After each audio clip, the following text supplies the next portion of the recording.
Hi everyone, welcome to pen paper TNPSC. So இன்னைக்கு day 4 ஓகேவா. சரி, 3 நாளாக திருக்குறள் தான் பார்த்தோம். ஸோ அதனால இன்னைக்கு polity topic fundamental rights. So ரொம்ப இம்பார்ட்டண்டான டாபிக். ஸோ ஃபண்டமெண்டல் ரைட்ஸில் ஒரு சின்ன இன்ட்ரடக்ஷன் மட்டும் நம்ம எனக்குள்ள கவர் பண்ணால் போதுமானது. ஓகேவா. ஸோ எல்லாத்துக்கும் தெரிஞ்சதுதான். Part 3 of the Indian constitution speaks about the fundamental rights. ஓகேவா.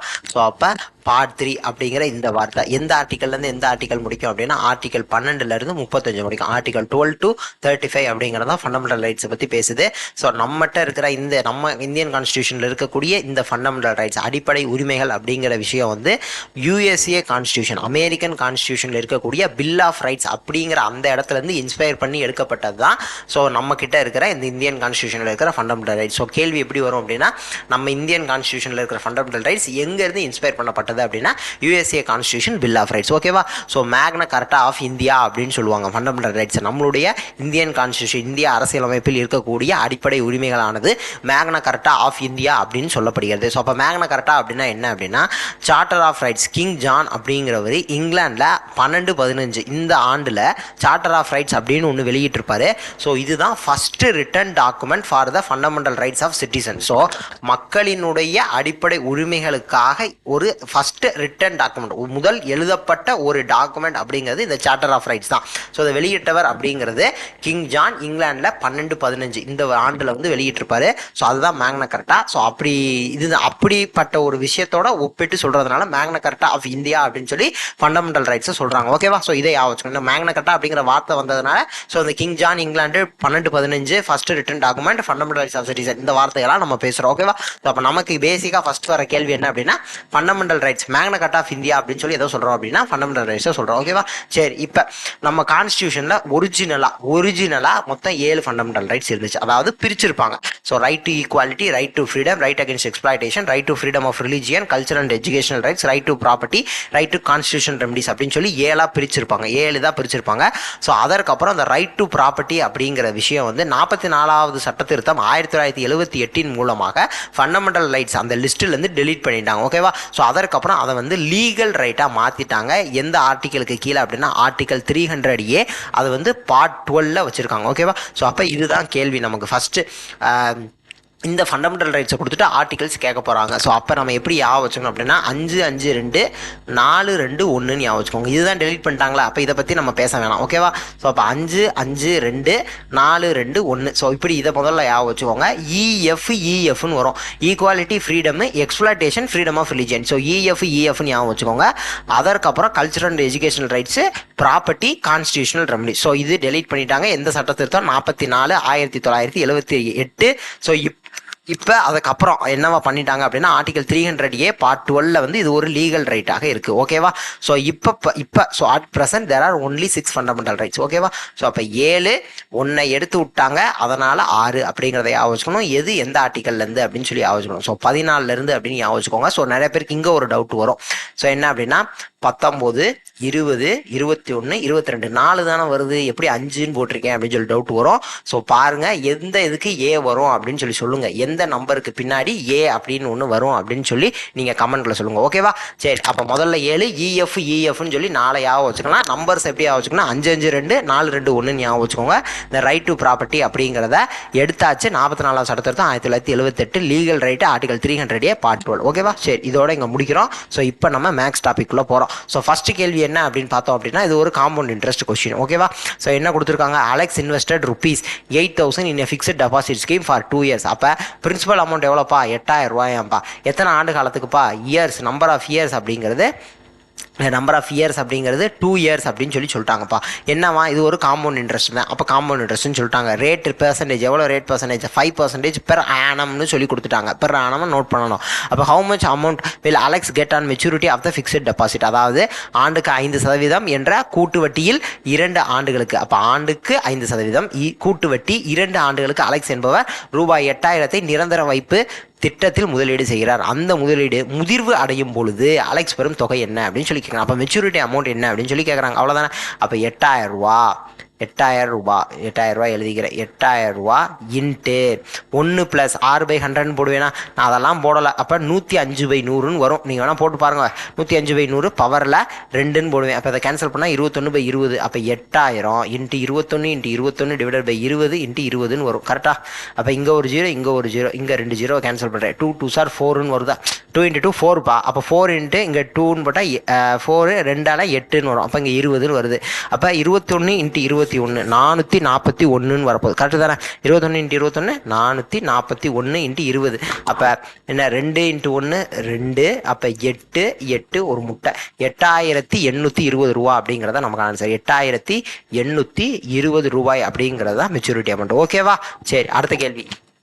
At what rate percent compound interest does a sum of money become 9-fold in 2 years அப்படிங்கிறது தான் கேள்வி. அதாவது இப்போ நான் ஒரு பிரின்சிபல் போடுறேன். அதில் 1 + 6/100 பவரில் என்ன இருக்க போகுது, இது வந்து 9 டைம்ஸ் பிரின்சிபலாக எப்போ ஆகும் அப்படிங்கிறதா கேள்வி. அவ்வளோதான். அப்போ இந்த ரேட் பர்சன்ட் அப்படிங்கிறது தான் நமக்கு கேட்குறாங்க. இந்த எண்ணுங்கிறது 2 வருஷம் சொல்லி கொடுத்துட்டாங்க, 2 இயர்ஸ்ன்னு சொல்லிட்டாங்க. இப்போ இந்த ரேட் பர்சன்ட் ஆர் அப்படிங்கிறத நமக்கு கேள்வி. இப்போ நான் என்ன செய்வேன், இந்த பியையும் கேன்சல் பண்ணலாம். 2 பக்கமும் ஸ்கொயர் ரூட் எடுக்கலாம். அப்போ 1 + 6/100ன்னு வரும். இந்த பக்கம் என்னன்னு வரும், 3ன்னு வரும். 9 ஸ்கொயர் ரூட் எடுத்தால் 3.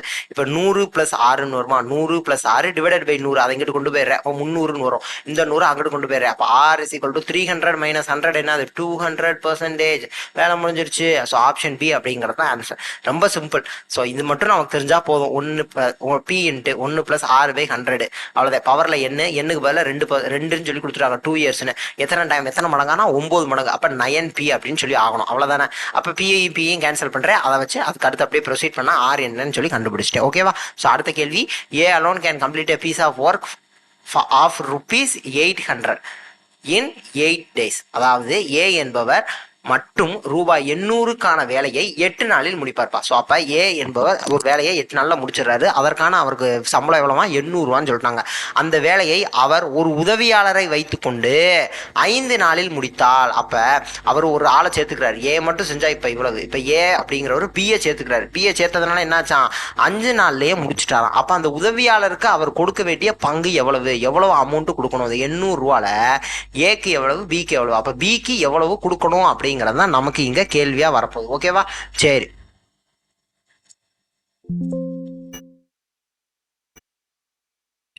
ஸோ அப்போ பிக்கு போக வேண்டிய ஷேர் எவ்வளவு அப்படின்னு சொல்லி தான் நம்ம இங்கே கண்டுபிடிக்க வேணும். ஓகேவா? அதானே? கரெக்டு தானே? அப்போ ஃபஸ்ட்டு நான் என்ன செய்வேன், ஏ தனியாக செஞ்சால் அந்த வேலையை 8 நாளில் முடிச்சிருவாரா. அப்போ பி மட்டும் தனியாக செஞ்சால் அந்த வேலையை எத்தனை நாளில் முடிப்பார் அப்படின்னு சொல்லி நான் கண்டுபிடிக்கணும். அப்போ ஏ மட்டும் தனியாக செஞ்சால் 8 நாளில் முடிப்பார். பட் 5 நாள்லேயே இந்த வேலை முடிஞ்சிருச்சு. அப்போ பியும் 5 நாள் வேலை செஞ்சுருக்காரு. பட் எத்தனை நாளில் அவராக தனியாக செஞ்சால் முடிப்பாருங்கிறது எனக்கு தெரியாது. அதனால் நான் என்ன செஞ்சிடறேன், எக்ஸ் அப்படின்னு சொல்லி போட்டுடுறேன். பட் வேலை முடிஞ்சிருச்சு. அதனால் = 1ன்னு வந்துருச்சு. இப்போ நான் எக்ஸை முதல்ல கண்டுபிடிச்சேன் அப்படின்னா அதுதான் பி மட்டும் தனியாக செஞ்சால் அந்த வேலையை எத்தனை நாளில் முடிப்பார் அப்படிங்கிறதுக்கான வேல்யூ. கரெக்டு தானே? அப்போ டினாமினேட்டரில் என்ன வருது, அடுத்த ஸ்டெப்பு கீழே 8xன்னு வருமா. அப்போ இந்த எக்ஸ் இங்கே வரும், இங்கே மேலே வரும். அப்போ 5x + 40 = 1. இந்த 8x அங்கிட்டு கொண்டு போயிடுறேன். அப்போ 8xன்னு இந்த பக்கம் வரும். இங்கே 5x + 14 இருக்கா. அப்போ 5x இங்கிட்டு கொண்டு போயிடுறேன். அப்போ 14 வருது. அப்போ 3x = 40. அப்போ எக்ஸுக்கான வேல்யூ என்னதுன்னா 40/3 அப்படிங்கிறத எக்ஸுக்கான வேல்யூ. எக்ஸுக்கான வேல்யூ என்னது, 40/3. அப்போ பி மட்டும் தனியாக செஞ்சாருன்னா 40/3 நாளில் செய்வார். பி மட்டும் தனியாக செஞ்சாருன்னா 40/3 நாட்களில் செய்வார். இப்போ நான் இவங்களுக்கான ஷேர் எவ்வளோன்னு சொல்லி கண்டுபிடிக்கிறேன். அப்போ 1/8 = 1/40/3ன்னு வரும். அப்போ இந்த 3 மேலே வந்துருமா, அடுத்த ஸ்டெப்பில் மேலே வந்துருச்சு. ஸோ இப்போ நான் எல்சிஎம் எடுத்தேன்னா கீழே என்னென்னு எடுக்கணும், 40ன்னு எடுக்கணும். கரெக்டு தானே? அப்போ இது 5ஆல் மல்டிப்ளை பண்ணணும் மேலே இங்கேயும். அப்போ 5:3ன்னு வரப்போகுது. அப்போ 5 பங்கு ஏ, 3 பங்கு பிக்கு போகுது. அப்போ மொத்தம் 8 பங்கு அப்படிங்கிறது 800 ரூபா. அப்போ 3 பங்கு அப்படிங்கிறது தான் பிக்கு போகுது. அப்போ 300 ரூபான்னு வருமா. 8 பங்கு 800 ரூபானா 3 பங்கு எவ்வளோ, 300 ரூபா. அவ்வளோதான். அப்போ பிக்கு எவ்வளோ ஷேர் கொடுக்க போகிறோம், 300 ரூபா கொடுக்க போகிறோம் அப்படிங்கிறதா இதற்குரிய ஆன்சர். ஸோ அப்போ ஆப்ஷன் பி ₹300 அப்படிங்கிறதா இதற்குரிய ஆன்சர். ஓகேவா? சரி, 4வது கேள்வி. A B C can complete a piece of work individually in 10 days 15 days and 30 days respectively. அப்போ ஏ மட்டும் ஒரு வேலையை செஞ்சார் அப்படின்னா 10 நாளில் முடிப்பார். பி மட்டும் அதே வேலையை செஞ்சாருன்னா 15 நாளில் முடிச்சிருவார். சி மட்டும் அதே வேலையை செஞ்சாருன்னா 30 நாளில் முடிச்சிடுவார். ஓகேவா? ஸோ இப்போ என்ன செய்கிறாங்க அப்படின்னா 3 பேரும் சேர்ந்து தான் அது ஒரு வேலையை ஆரம்பிக்கிறாங்க. அந்த வேலையை என்ன ஆரம்பிக்கிறாங்கன்னா 3 பேரும் சேர்ந்து தான் ஆரம்பிக்கிறாங்க. ஹவவர் ஏ லீவ்ஸ் ஆஃப்டர் 2 days. 2 நாட்களுக்கு அப்புறம் ஏ வந்து கிளம்பிடுறாரு. அப்போ ஏ மொத்தம் எத்தனை நாள் தான் வேலை செஞ்சிருக்காரு? 2 நாள் தான் வேலை செஞ்சிருக்காரு. ஆஃப்டர் அனதர் 3 days, அப்போ திருப்பி ஒரு 3 நாளைக்கு அப்புறம் சியும் போயிடுறாரு. அப்போ சி ஃபர்ஸ்ட் ஒரு 2 நாள் வேலை செஞ்சிருக்காரா, அதுக்கப்புறம் திருப்பி ஒரு 3 நாள் வேலை செஞ்சு, அப்போ மொத்தம் 5 நாள் வேலை செஞ்சிருக்காரு. அப்போ சி 5 நாள் வேலை செஞ்சுட்டு சியும் கிளம்பிடுறாரு. அப்போ ஏ வேலை செஞ்சது 2/10. ஏன்னா 10 அப்படிங்கிறது ஏ மட்டும் தனியாக செஞ்சால் 10 நாளில் முடிச்சிடும். அதனால அதை கீழே போட்டுக்கிறேன். ஏ 2 நாள் தான் வேலை செஞ்சிருக்காரு. இது வந்து சி, ஏன்னா சி அப்படிங்கிறவர் தனியாக செஞ்சால் 30 நாளில் முடிப்பார். ஆனால் 5 நாள் தான் வேலை செஞ்சிருக்காரு. இப்போ என்ன செய்யணும்? In how many total days will the entire work will be completed அப்படிங்கிறது தான் கேட்டிருக்காங்க. அப்போ மொத்தம் அந்த வேலை வந்து எத்தனை நாட்களில் முடிக்கப்பட்டிருக்கு அப்படிங்கிறது தான் கேள்வி. அப்போ மொத்தமாக அந்த வேலை ஃபுல்லாக செஞ்சது யார் அப்படின்னா பி. அப்போ அவர் எக்ஸ் டேஸ் செஞ்சுருக்காரு அப்படின்னு சொல்லி எடுத்துக்கிறேன். கரெக்டு தானே? அப்போ அவர் தனியாக செஞ்சால் 15 நாளில் செய்வார். அப்போ டிவைடட் பை 15 போட்டுக்கிறேன். வேலை முடிஞ்சிருச்சு. அதனால் இஸ் ஈக்குவல் டு 1. ஓகே தானப்பா? நான் அந்த டைம் லைன் வரைகிறேன். ஒரு டைம் லைன் வரதான் ஈஸியாக புரிஞ்சிடும். ஸோ ஏ 2 நாளுக்கு அப்புறம் விலகிடுறாரு. சி அப்படிங்கிறவர் 5 நாள். அப்போ இது ஒரு 3 நாள், இது ஒரு 2 நாள், இது ஒரு 3 நாளுக்கு அப்புறம் சியும் விலகிறாரு. அப்போ இந்த மொத்த டியூரேஷன் நான் என்னென்னு எடுத்துக்கிறேன்? எக்ஸ்ன்னு எடுத்துக்கிறேன். இந்த மொத்த டியூரேஷனையும் நான் என்னென்னு எடுத்துக்கிறேன்? எக்ஸ்ன்னு எடுத்துக்கிறேன். அப்போ இந்த எக்ஸ் டேஸும் வேலை செஞ்சவர் யார் அப்படின்னா பி. இப்போ நம்ம என்ன கேட்குறாங்க? மொத்தம் எத்தனை நாட்களில் அந்த வேலை முடிஞ்சிருக்கு. So entire work how many total days அப்படின்னு தான் கேள்வி. அப்போ அதனால் எக்ஸ் நம்ம கண்டுபிடிச்சா அதுதான் நமக்கான ஆன்சர். ஓகேவா? சரி, இப்போ நான் கீழே எல்சிஎம் என்ன எடுக்கணும்? 13 எடுக்கணும். அப்போ மேலே இங்கேயும் இங்கே 3 மல்டிப்ளை, இங்கே மேலே இங்கேயும் 2 மல்டிப்ளை பண்ணணும். ஸோ இது அப்போ 1 தான். ஓகேவா? ஸோ அப்போ 2 × 3 6 அப்படின்னு சொல்லி வரப்போது. இங்கே மேலே இங்கேயும் 2 மல்டிப்ளை 2x அப்படின்னு சொல்லி வரப்போது. இங்கே 5 தான் இருக்க போது. இஸ் ஈக்குவல் டு 1ன்னு வரப்போகுது. நெக்ஸ்ட் ஸ்டெப்பில் இந்த 30 நான் இங்கிட்ட அனுப்புவேன். அப்போ 30 இங்கிட்ட அனுப்பிடுறேன். அப்போ இங்கே ஒன்றும் இருக்க போகிறதில்ல. இங்கே 6 + 5 என்னன்னு வரப்போது? 11. அப்போ 11 அங்கிட்ட அனுப்பிடுறேன். அப்போ 30 - 11 வந்துச்சுன்னா என்னென்ன ஆன்சர் வரும்? 19ன்னு வரும். 19 2x = 19. அப்போ x = என்னது? 19/5. 19/5னா 9.5 days அப்படிங்கிறது ஆன்சர். 9.5 days அப்படிங்கிறது ஆன்சர். 9 2s are 19/2பா. சாரி. ஏன்னா 2x = 19 தானே.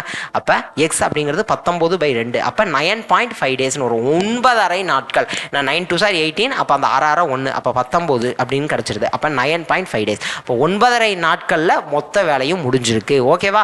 ஸோ அந்த மொத்த வேலை 9.5 நாள். இந்த 9.5 நாளில் ஏ எத்தனை நாள் தான் வேலை செஞ்சிருக்காரு? 2 நாள் வேலை செஞ்சிருக்காரு. சி எத்தனை நாள் வேலை செஞ்சிருக்காரு? 5 நாள் வேலை செஞ்சிருக்காரு. அப்போ இந்த 9.5 நாளும் யார் வேலை செஞ்சிருக்கா அப்படின்னா பி வேலை செஞ்சிருக்காங்க. பட் நமக்கு கேட்குற கேள்வி இந்த மொத்த ஒர்க்கும் எத்தனை நாட்களில் முடிஞ்சிருக்கு அப்படின்னா 9.5 நாட்களில் முடிஞ்சிருக்கு. ஓகேவா? சரி, அடுத்த கேள்வி. A train 150 metre long. அப்போ ஒரு ட்ரெயினோட லென்த்து 150 மீட்டர், ஒரு பிரிட்ஜோட லென்த்து 250 மீட்டரு.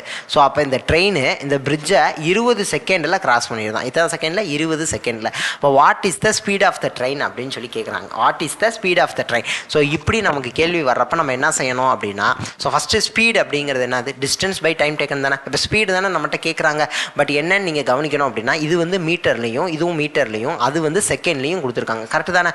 பட் நமக்கு கேட்குறப்ப கிலோமீட்டர் பெர் ஹவரில் கேட்குறாங்க. ஸோ அது ஒன்று முதல்ல கவனிக்கணும். சரி, இப்போ டிஸ்டன்ஸ் அப்படின்னா என்ன செய்யணும்? டிஸ்டன்ஸ் அப்படின்னா இந்த ட்ரெயினோடைய லென்த்தையும் இந்த பிரிட்ஜோட லென்த்தையும் ஆட் பண்ணணும். ஓகேவா? ஸோ இதற்கான எக்ஸ்ப்ளனேஷனில் நான் பல வீடியோவில் சொல்லியிருக்கேன். பட் இங்கே நம்ம அதை டேரெக்டாக டக்குன்னு மட்டும் சம்மு பண்ணுவோம். ஸோ ப்ராப்ளத்தை மட்டும் கவனிப்போம். ஸோ அப்போ 150 + 250 அப்படின்னா நமக்கு 400ன்னு கிடைக்கும். அப்போ ரெண்டையும் ஆட் பண்ணுறோம். அதுதான் டிஸ்டன்ஸ். ஸோ டைம் அப்படிங்கிறது இங்கே second 20 second. So metre per செகண்டில் இருக்குது. ஓகேவா? ஸோ அப்போ இந்த மீட்டரை நான் என்ன செய்ய போகிறேன்? மீட்டர் பெர் செகண்டில் இருக்கிறத நான் கிலோமீட்டர் பெர் ஹவராக மாற்றணும். அப்போ என்ன செய்யணும்? கிலோமீட்டர், இப்போ மீட்டரை நான் கிலோமீட்டரை மாத்திரம் என்ன செய்யணும்? 1000ஆல் டிவைட் பண்ணணும். கரெக்டாக? இப்போ செகண்டை நான் ஹவராக மாற்றணும்னா என்ன செய்யணும்னா 3600ஆல் டிவைட் பண்ணணும். பட் இது கீழே இருக்கிறது அப்படிங்கிறதுனால நம்ம டிவைட் பண்ணோம் அப்படின்னா மேலே தான் போகுது. அப்போ இன்ட்டு 3600 மேலே நியூமரேட்டரில் எழுதிக்கிறேன். அவ்வளோதான். இப்போ இங்கே ஒரு 0, இங்கே ஒரு 0, இங்கே ஒரு 0, இங்கே ஒரு 0, இங்கே 2 0 கேன்சல் பண்ணுறேன். இந்த 0வையும் கேன்சல் பண்ணுறேன். இங்கே 2 டேபிளால் அடித்தா 2 அப்படின்னு சொல்லி வரப்போகுது. அப்போ நமக்கான ஆன்சர் என்னது அப்படின்னா 2 × 36 கிலோமீட்டர் பெர் ஹவர் அப்படிங்கிறத நமக்கான ஆன்சர். ஓகேவா? ஏன்னா கிலோமீட்டர் பெர் ஹவராக மாற்றி காமிச்சாச்சுல. அப்போ 2 × 36. அப்போ 3 6 2. இப்போ 6 × 2 12 மிச்சம் 1 6 7. அப்போ 72 kilometre per hour. 72 kilometre per hour அப்படிங்கிறத இதற்கான ஆன்சர். ஓகேவா? ஸோ அடுத்து ஒரு கடைசியாக ஒரு திருக்குறள் பார்த்து வீடியோவை முடிக்கிறோம். இனியவை குறள் அப்படிங்கிற அதிகாரத்தில் வந்து பணிவுடையன் இன்சொலன் ஆதல் ஒருவருக்கு அணியல்ல மற்ற பிற. அப்போ பணிவும் இன்சொல்லுமே ஒருவருக்கு மிகச்சிறந்த அணிப்பா. அதான் பணிவுடைய பணிவுடையன் இன்சொலன். அப்போ பணிவு இன்சொல் இதுதான் ஒருவருக்கு சிறந்த அணி அப்படின்னு சொல்கிறாங்க. ஓகேவா. ஆதல் ஒருவருக்கு அணி அல்ல மற்ற பிற. அப்போ மற்றதெல்லாம் அணி கிடையாது, இதுதான் சிறந்த மிகச்சிறந்த அணி அப்படிங்கிறத சொல்கிறாங்க. அப்போ பணிவுடையன் இன்சொலன், ஆதல் ஒருவருக்கு அணி அல்ல மற்ற பிற. இப்போ இது ரெண்டு தான் ஒருவருக்கு மிகச்சிறந்த அணி. அடுத்து இனிய உளவாக, அதான் இனியவை குரல்.